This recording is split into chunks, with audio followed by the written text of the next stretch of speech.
building about how Democratic leaders were approaching the moment? Our approach certainly hasn't changed because, as far as I can tell, were there any complaints about the approach that House Democrats took as it relates to the continuing resolution fight?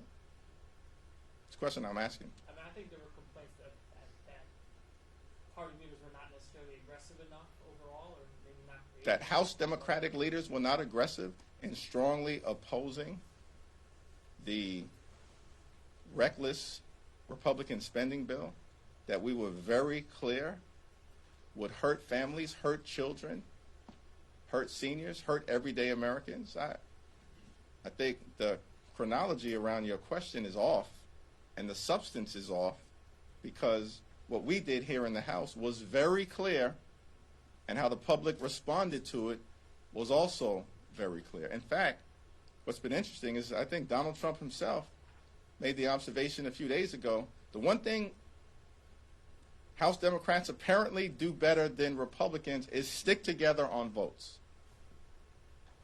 That's the opposition making that observation.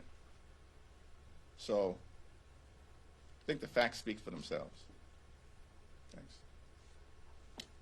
Sorry, right there. Oh, I have a It's a question. bunch of you together. Sorry. Right, that's all right.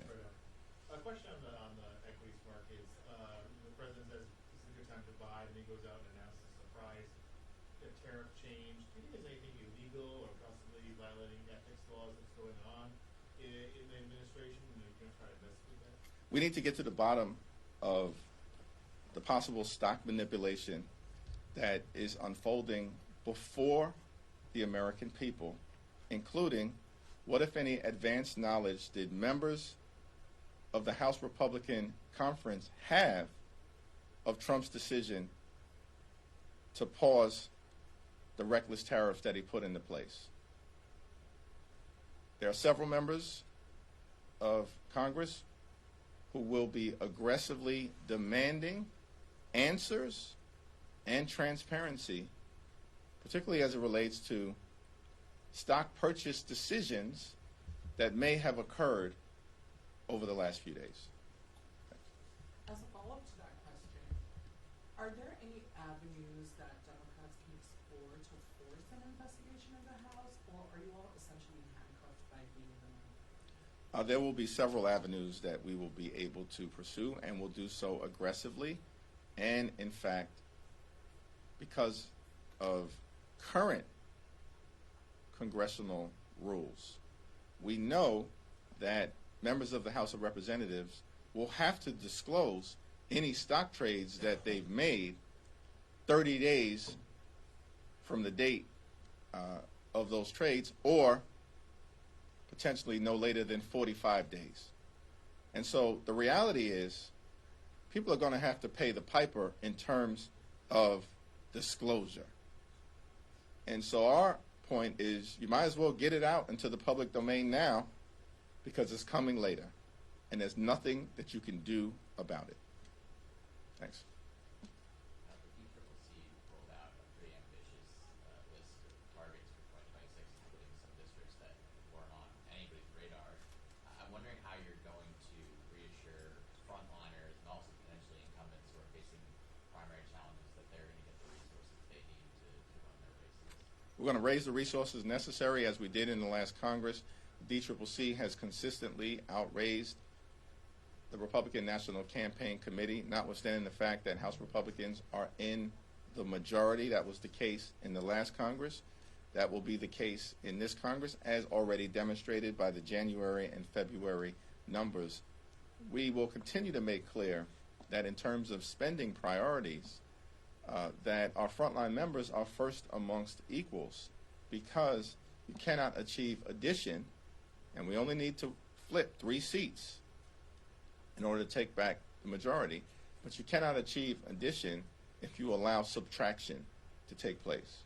So we're committed to making sure that every single frontline member returns to the House of Representatives after the November 2026 election.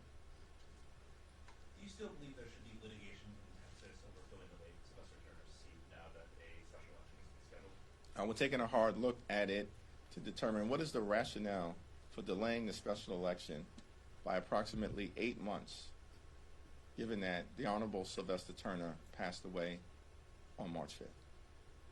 Last question, thanks. It's unclear whether House Republicans will be able to suspend the debt limit on their own. The X date is coming up in August or September, according to CBO.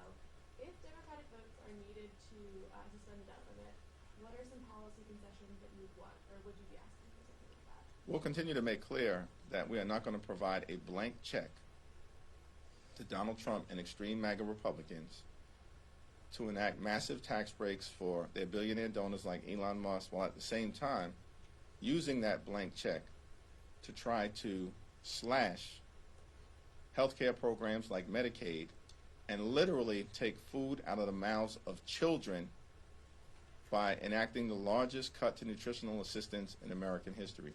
Those are the top lines.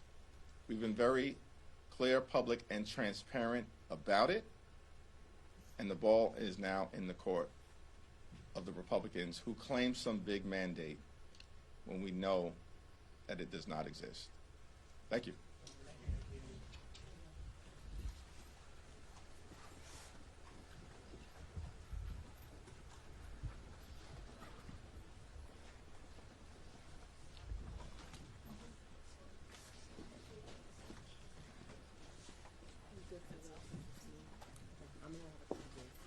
All right, thank you, David. Appreciate the hustle. Sorry about the last minute.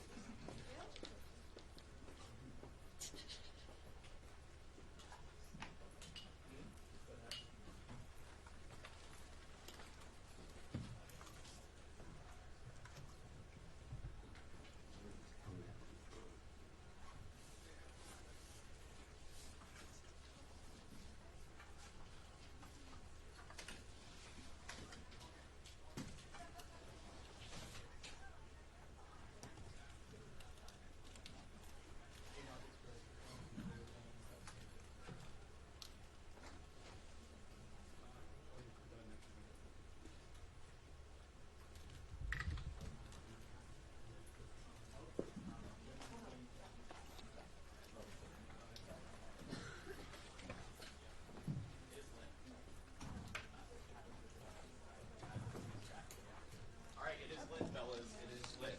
We're back. Yes, you are. I'm going to do this very quick. House Creative Services. How does the audio sound? Pretty good? And then, yeah, he's fine, probably. You're good. Okay, sick. Sounds good. Sounds good. We're good. Love to see it. That was the quickest turnaround time I've ever seen. I did actually nothing. I didn't do anything. How is everything for you guys? Good, good. No audio issues, no tech. Love to see it. Has it? Okay, cool. I've been haggling them to kind of like fix it a little bit, so I'm glad it's paying off.